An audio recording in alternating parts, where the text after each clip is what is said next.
Competition is a reality, whether you work in a for-profit, a nonprofit, or even a faith-based organization. Often we assume that if we win, someone else has to lose. But that's only one way to look at strategy.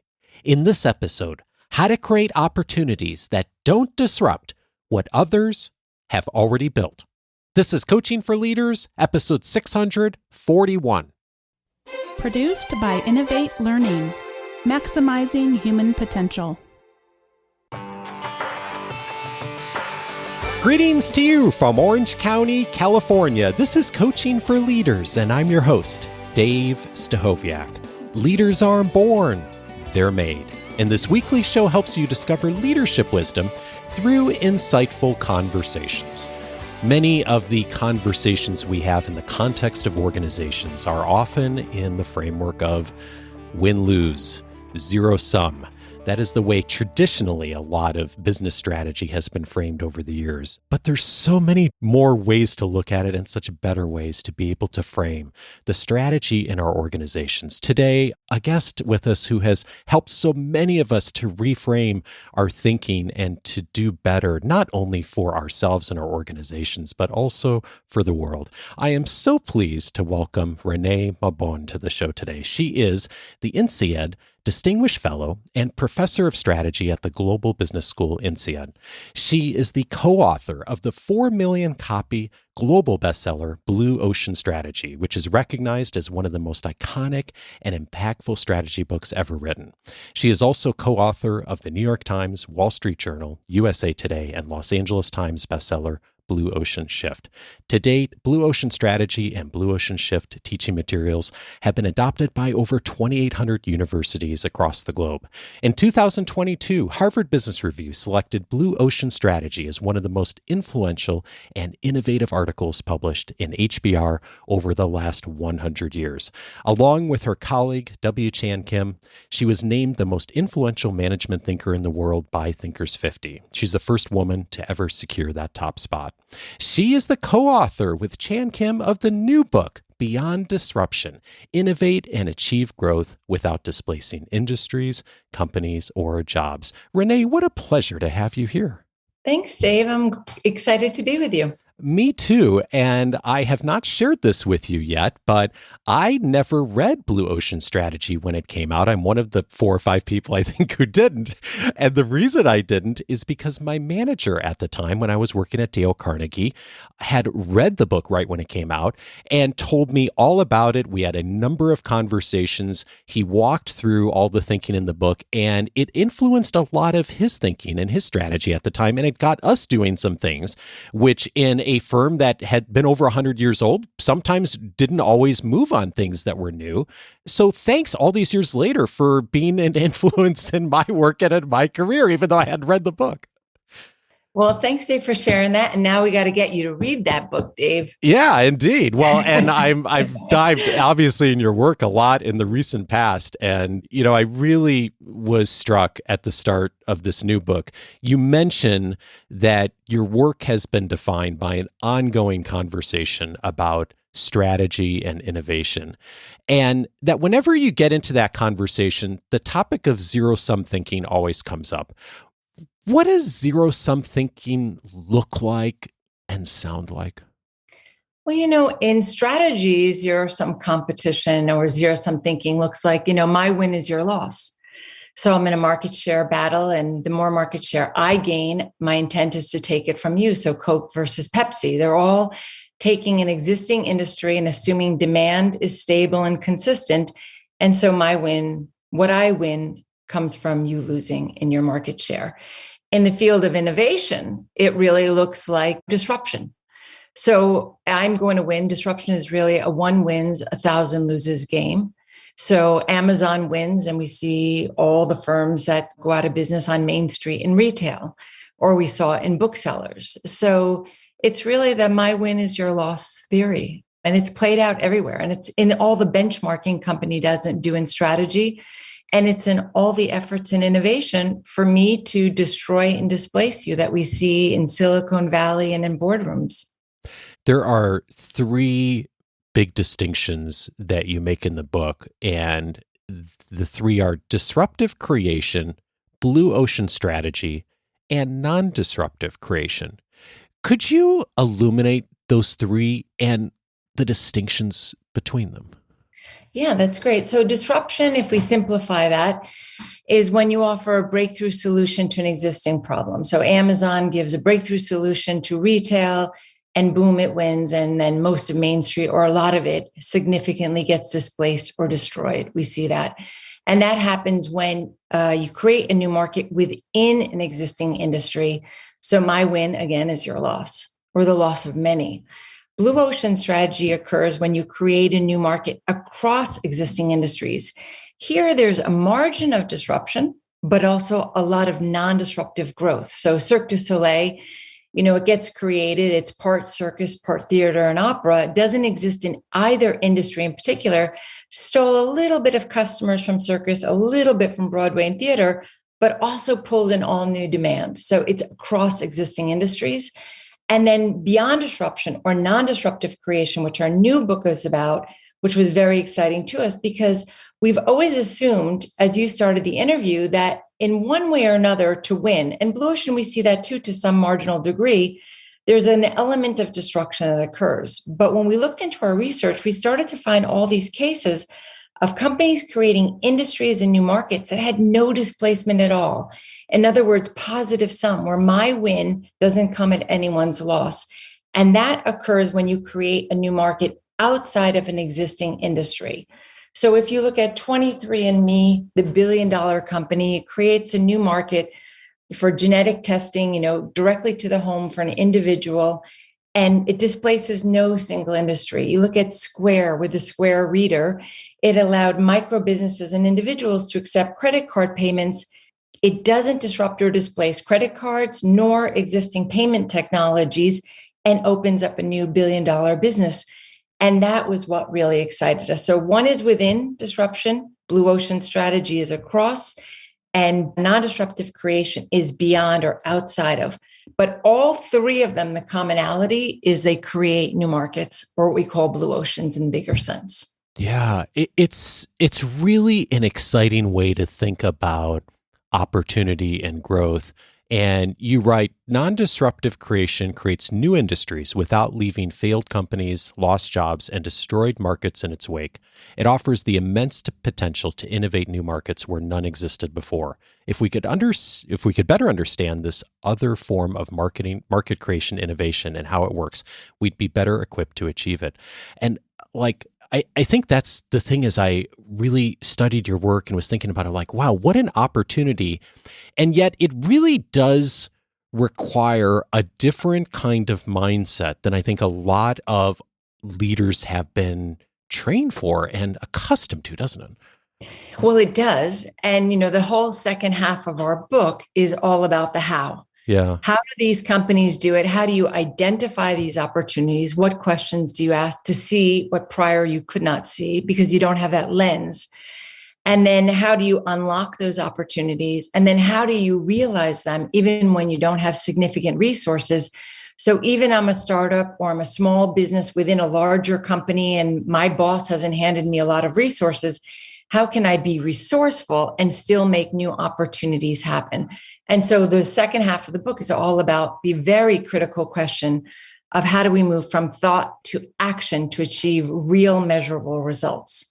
Yeah, and I really zeroed in on the chapter on leading with the right perspectives because so much of this does come down to, it certainly doesn't end with mindset, but it starts with what is my thinking and how do I think a little differently? And you invite leaders to lead with some of the right perspectives on this. And one of them is to flip our mental scripts. And you make a distinction between structure and agency. Could you tell me about how those two are different and distinct? Of course. So structure is the world as it is. So in an industry, we analyze an existing industry, who are the suppliers, who are the buyers, competitors, and we start our strategy, our innovations perspective by analyzing what is to imagine what could be. But the second we do that and we start with structure, we allow structure to determine and limit what we see as possible. The other thing is agency. Agency is our free will and our imagination to imagine what could be. And what we're saying is most companies analyze what is to imagine what could be. They let structure drive their agency, which limits the opportunities they see. It makes them play on the chessboard of life, when in reality, we are all capable of creating a new chessboard. And to do that, you have to start with your imagination, imagine what could be, and then look to structure. So that's what flip your mental script means. Start with your agency, your free will to ask new sets of questions instead of the world as it is. And companies that create blue oceans that are non-disruptive all begin that way. They imagine what could be instead of what is. You mentioned chessboard a moment ago and used that analogy in the book. And I thought that was like such a powerful analogy because when we start so many things in business and in life, like we tend to pull out the chessboard and like, okay, how am I going to like make the pieces work so I can win? And we don't sometimes stop to think, well, what's an entirely different way to frame this before I actually get into the board itself? And I would imagine that this is when you're working with leaders and having conversations about this, that shifting that mindset is hard to like consciously step away. When you see people who are able to shift on that, to step away from the chessboard, at least initially, and to think about possibility, what is it that helps them to start to take the step to do that? I think one of the critical things, and I go back to how do you identify a non-disruptive opportunity?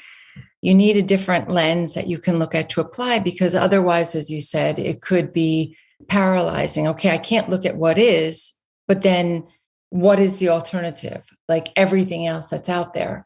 So in our book, we articulate what are the two paths to unlock in this sense, non-disruptive opportunities.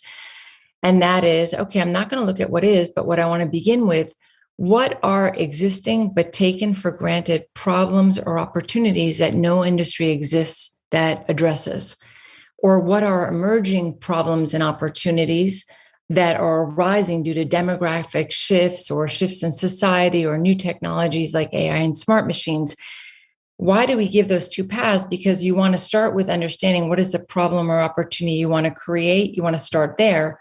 And that allows you to start to open your mind beyond with what everyone else is doing to begin with, because no one is doing those things yet. So that's the first step, Dave.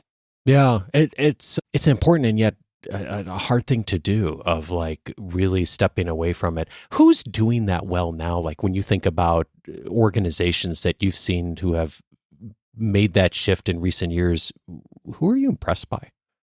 Well, I think there's a lot of them, but let me just go back to, because I said Square, and I think everyone knows Square and the little white reader that you have. You know, everyone thought that it was taken for granted that when you're an individual or you're a micro business, one of the inconveniences of being a small guy or an individual is you can't accept credit cards, even though that's the most convenient form of payment historically for most Americans and people around the world, actually, in the developed countries. And we just take for granted that that problem always existed. And when we're one of the bigger players, if we ever get there, yeah, we'll get credit cards too when I grow up. But they said, well, why should we have to wait till when we grow up? And Jim McKelvey, and this is one of the ways, is when you yourself think about and lean into the problems you directly experience. He himself, Jim, who co-founded with Jack Dorsey, had a glass blowing store, and he sold glass blown objects. And he lost a transaction once for a unique piece of art because he couldn't accept a credit card payment. They had no cash, no checks on them. And he knew they would never come back. Those are like impulse purchases. And so he said, well, how could we change that? Why can't we do that and create and solve that problem? So I would say like that's just a simple example. Or you look at GoPro, right? Nick Woodman, he says, why are cameras only... do I need to have someone film me all the time when I'm doing sports and doing that? I want to be able to film myself. I don't want to need a third party. Why can't I do it? Why can't it get wet? Why can't I use it for my sports, high level activities? And he starts to saying, well, maybe I can do that. So this is how they're all stepping off the chessboard and stepping into reality there. So, in creating this new market. So those would be just two companies that I think everyone could think about, or even in esports, Dave. Where did esports come from?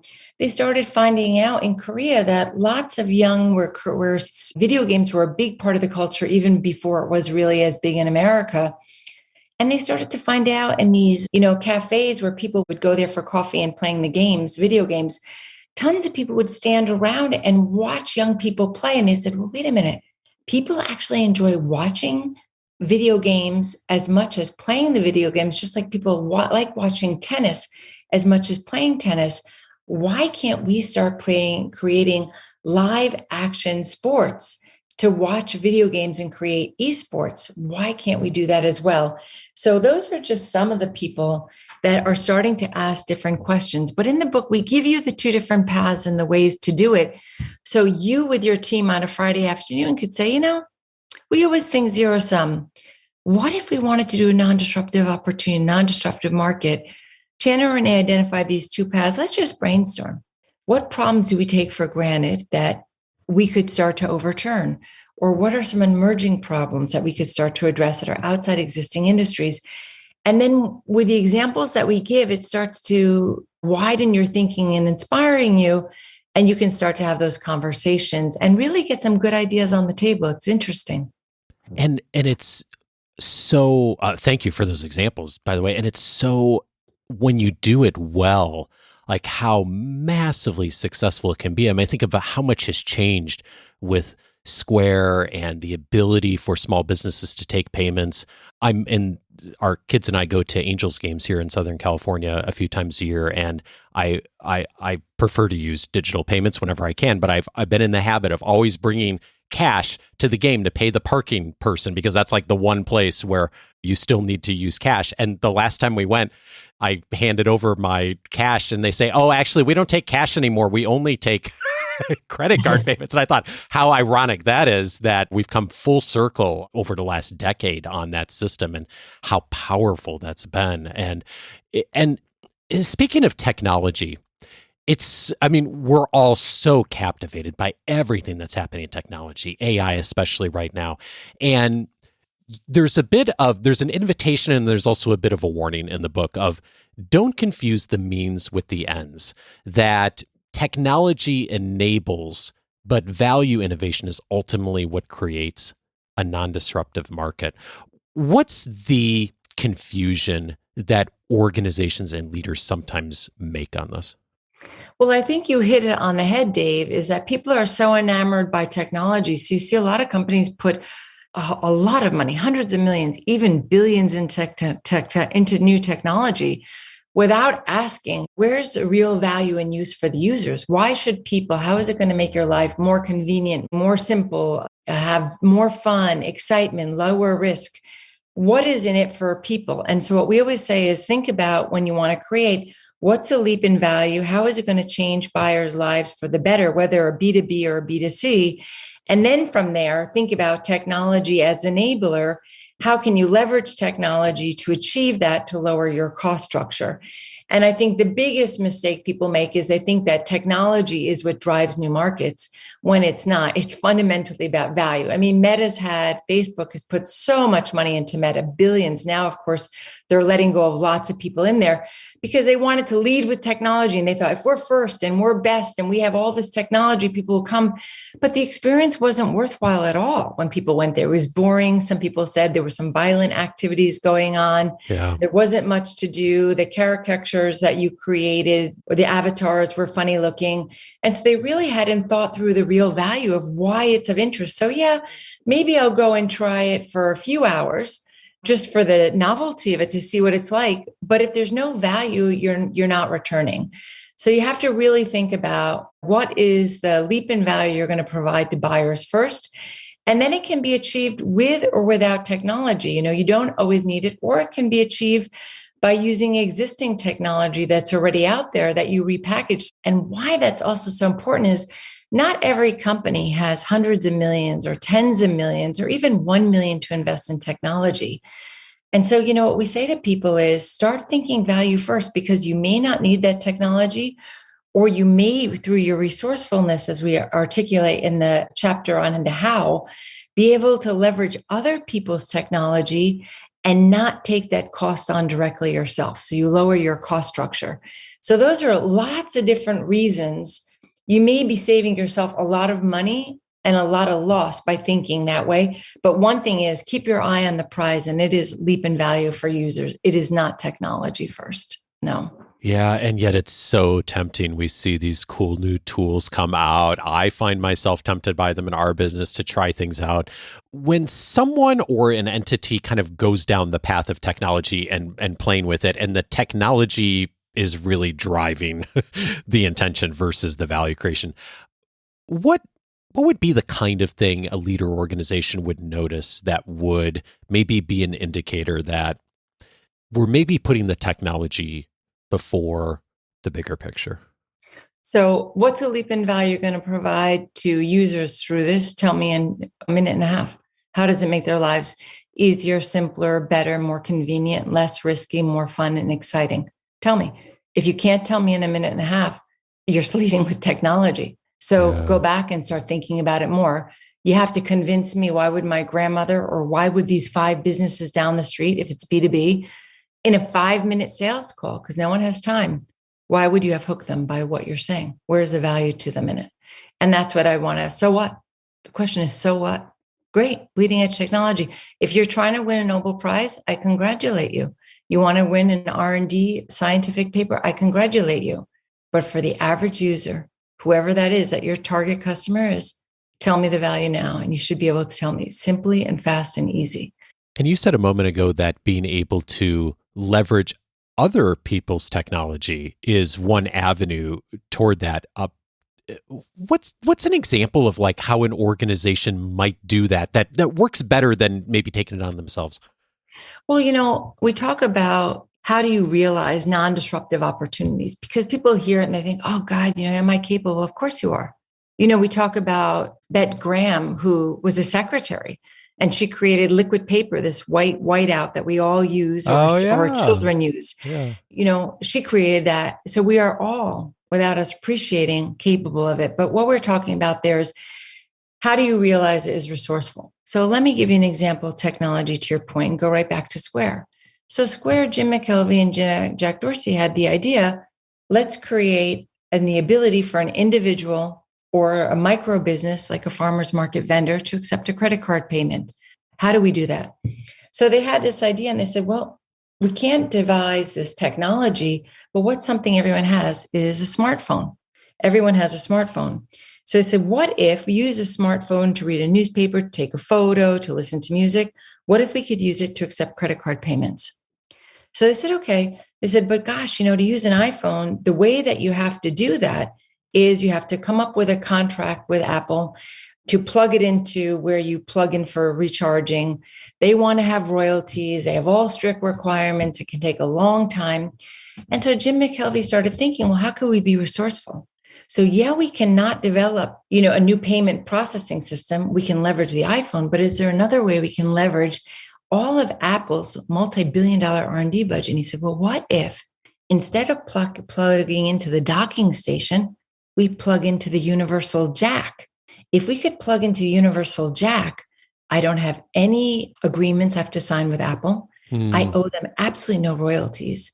It actually will work not only with Apple's iPhone, then it'll work with the Android phone. It'll work with Samsung. It'll work with everyone, be universally applicable. I multiply the size of my market, and I owe no money to anyone. It'd be free to me.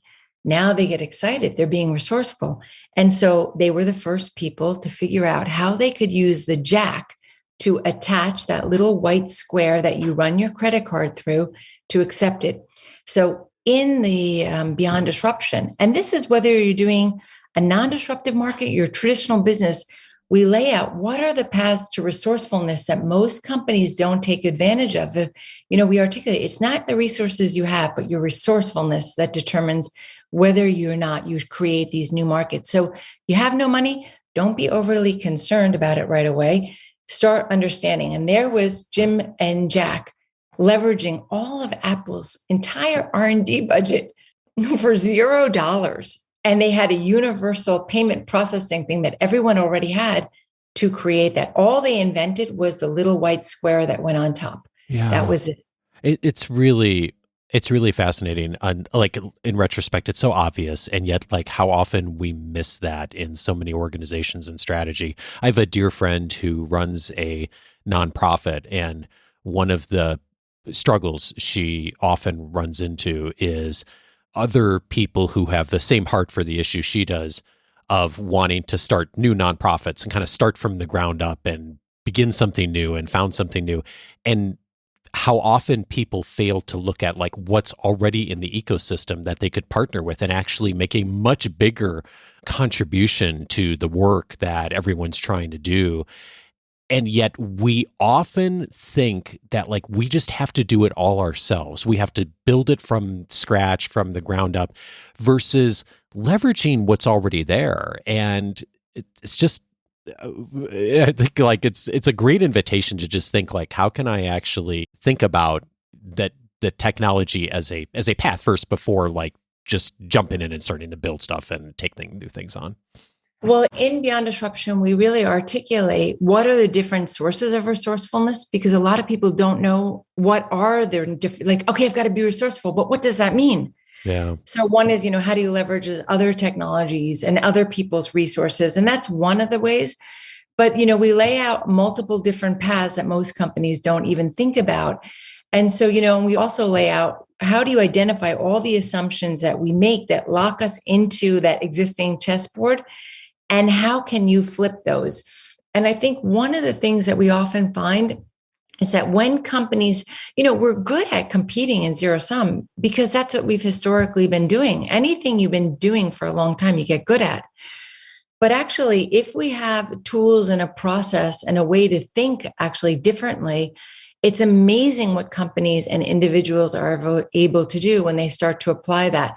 And that's why, we try to give some tools and frameworks and a lot of different fun examples where we really walk you through, because as you see how other people did it, you start to get inspired about how you can do it and say, oh yeah, if they did that, well, wait a minute, why are we thinking like this? Why couldn't we think like that? And that opens up a whole new level of discussion and thought. And actually, once it does, Dave, your mind never goes back, because you start to see how many blinders you had been putting on yourself that you could just start to let go of. Yeah. And that's when you start to see opportunities where before you saw nothing. It's very exciting. Yeah, it is, because then you've learned how to learn as far as utilizing this process. Yeah, it's super cool. There's one other invitation you make in this part of the book, and it's to unlock the many, not the few. And you write, they cherish entrepreneurs or creative people, but recognize that overemphasizing them leads to underemphasizing the creativity and contributions of everyone else. As a result, a vast expanse of human creativity and ideas risk going overlooked and underappreciated, even though that's precisely what's needed to solve brand new problems. Again, comes back to our societal shift of we think about like these iconic entrepreneurs, creatives, but often we miss the bigger picture, don't we? I think so, Dave. And what we have found in working with companies around the world is the creativity exists in every level of an organization, whether it's in realizing opportunity, or as I was mentioning, Bet Graham, the secretary, who at the time in typing found that every single secretary, when you made a mistake in the old days, you had to rip it out and retype everything. And she started saying, well, wow, I'm a painter. And when I make a mistake when I paint, I don't start all over. I just paint over it. And why can't I paint over my mistake? And she started using white tempera paint in the office, and other secretaries saw it. And she created this whole new, the whiteout market that was there. Yeah. And I guess the critical thing is for us to think about the talent and ideas of everyone. And I think if someone asked me, who is the hero of your book? If disruption, you might say it's Jeff Bezos, maybe because of Amazon. And who is the hero of non-disruptive creation? And we say it's Bette Newsome Graham, because what we have found in working with organizations is that creativity exists in all levels of an organization. And if you give them different sets of questions, what they're able to contribute is tremendous. And so that's what that's tapping into. And we have to remember, if you look at It just blows my mind when I go on YouTube or I even look at blog posts written by someone without any education, right? Making a funny video. You can see how much creativity the average person has. Yeah. You can see how much they've done. They run their own family. They run their house. They deal with their children. They deal with their spouse. They deal with their animals. And yet they go to work and we pigeonhole people. But they're so much more creative and capable. And so we try to pull them always into discussions on these points. And I can tell you, they always are one of the big contributors to how to make things happen, because they ask the questions that often others are afraid to ask because they think, God, that sounds so dumb. So let me end with one comment on mindset, because you were asking. Please. And that is, in our book, we articulate the importance of a could, not a should mindset. That's really key to realizing it. And what we mean is, a lot of companies say, what should we do? When you say should, what are you doing? You're saying, what is the answer? When you say the answer, you suddenly mentally freeze everyone, because you're thinking you've got to find, and if you're going to say something, you've got to say what the thing is, the right thing, or you're going to look stupid. But when I say what could be the answer, suddenly I relax people and I open them up, because I'm not looking for the answer. I'm just looking for possibilities. And so now I can go broad and wide, and that allows people to start asking, what if, why not? How about that? And no one feels stupid when they're putting their ideas out there. So it's very important to think could, not should, in realizing it. And that's how you start to engage when you're saying, unlocking the many and not the few. You just say, what could be? Let's throw some ideas out there. What could be, not what should be. And then that is very important lever in getting people to think broader and being willing to let go of their defense mechanism and trying to be so super smart and not make a mistake to put other ideas out there. And then you start to say, wow, now that could be something interesting. So you and Chan have been all over the world teaching the framework of Blue Ocean Strategy. And as I mentioned in the introduction, so many universities, institutions have adopted this model and this thinking. It's changed so many of our minds on how we think about strategy and business. And I'm curious, as you've been doing this work, especially over the last couple of years, particularly this new book, what's something that you've changed your mind on? I think over time, the one thing that has really, deepened in our mind is building on the point I just said, is how much people, every individual, is capable of when we equip them with the tools and process and some of the different sets of questions they can ask. We never stop being impressed by people at every level in an organization. And people actually want to all make a fundamentally positive contribution to their organization and to themselves. It would bring their pride and it allows companies to succeed. And I think that would be something that we have walked away with enormous confidence and conviction in.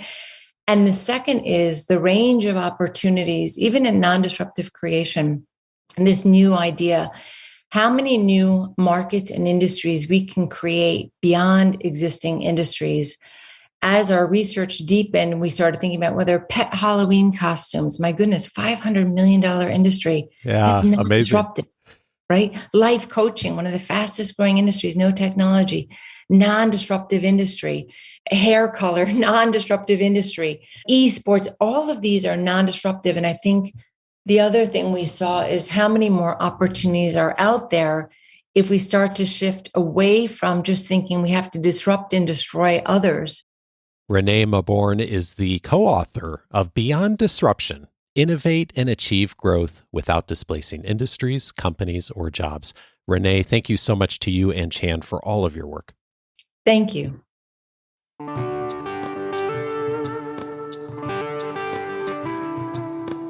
If this conversation was helpful to you, several related episodes I'd also recommend. One of them is episode 430, How to Start Seeing Around Corners. Rita McGrath was my guest on that episode. Also, one of the top thinkers, as recognized by Thinkers 50, has done incredible work on innovation.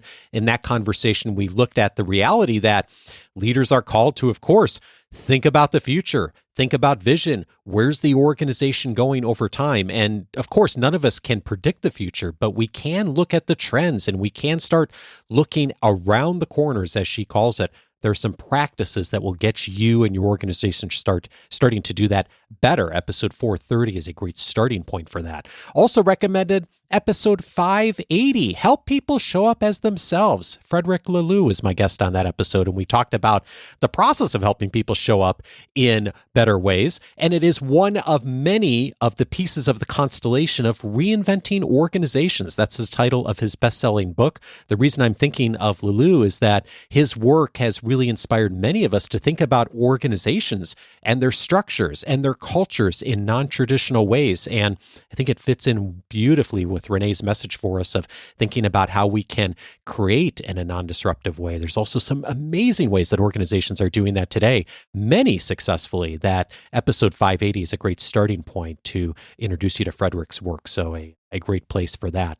And then also recommended is the more recent conversation with Tiffany Bova, episode 633, The Mindset to Help Your Organization Grow. We, of course, have all heard the advice of making sure we're focused on the customer or client or stakeholder, or whoever your organization serves.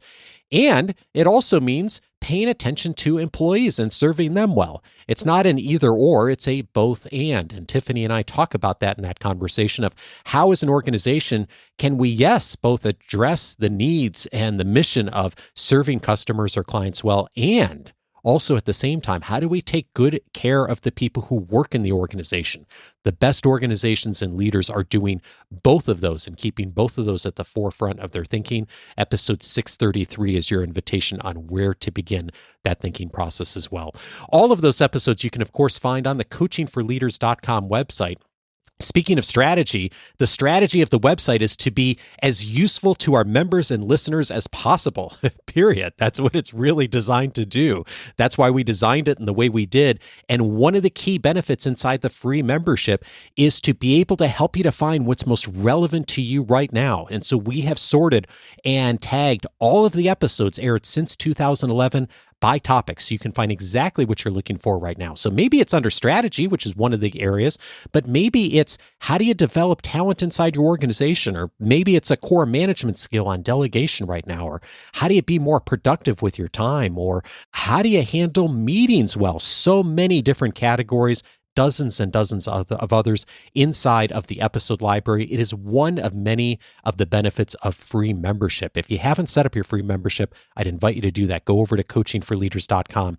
You'll be able to access all the benefits of free membership, the audio courses, the book library, so many other resources there. And if you're looking for a bit more, Coaching for Leaders Plus may be helpful to you. You'll see that when you go in the free membership of some of the areas that you won't have access to, but Coaching for Leaders Plus, if you go over to coachingforleaders.plus, you'll see all of the additional benefits that come along with membership in Plus that will allow you to go even further and discover more insights to save you time of being able to find what's relevant to you right now. Be sure to check that out if you haven't already.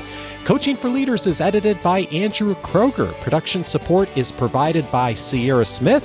Next week, I'm glad to welcome Mauro Guillen to the show from Wharton. Mauro's going to be showing us how generational learning and working is changing, and boy, has it changed a lot in recent years. Join me for that conversation with Mauro, and I'll see you back next Monday.